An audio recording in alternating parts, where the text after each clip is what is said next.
బనకచెర్ల ప్రాజెక్టుపై కేంద్ర మంత్రి కిషన్ రెడ్డి చిట్ చాట్లో కీలక వ్యాఖ్యలు చేశారు. బనకచెర్ల విషయంలో కేంద్రానికి సీఎం రేవంత్ మరోసారి లేఖ రాయాలని సూచించారు. తెలంగాణకు అన్యాయం జరగడానికి వీల్లేదని తేల్చి చెప్పారు. గత వారమే ఏపీ ప్రభుత్వం ప్రాజెక్ట్ డిపిఆర్ ఇచ్చిందని, కేంద్రం ఇంకా ఆ నివేదికను పరిశీలించలేదని, అవేవీ తెలుసుకోకుండానే కేంద్రంపై నిందలు వేయడం తగదని అన్నారు. కేంద్రం పెద్దన్న పాత్రలో ఉంది కాబట్టి రెండు వైపులా ఆలోచించి నిర్ణయం తీసుకుంటుందని చెప్పారు. ఎప్పుడు కేంద్రం నిష్పక్షపాతంగా ఉంటుందని చిట్ చాట్లో కేంద్ర మంత్రి కిషన్ రెడ్డి తెలిపారు.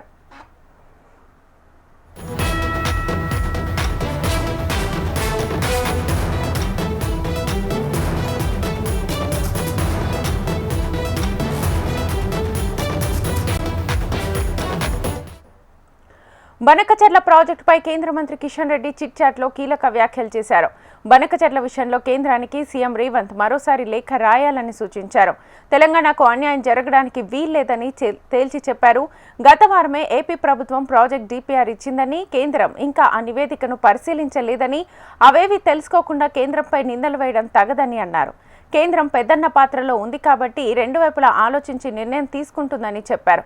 ఎప్పుడు కేంద్రం నిష్పక్షపాతంగా ఉంటుందని చిట్ చాట్లో కేంద్ర మంత్రి కిషన్ రెడ్డి తెలిపారు.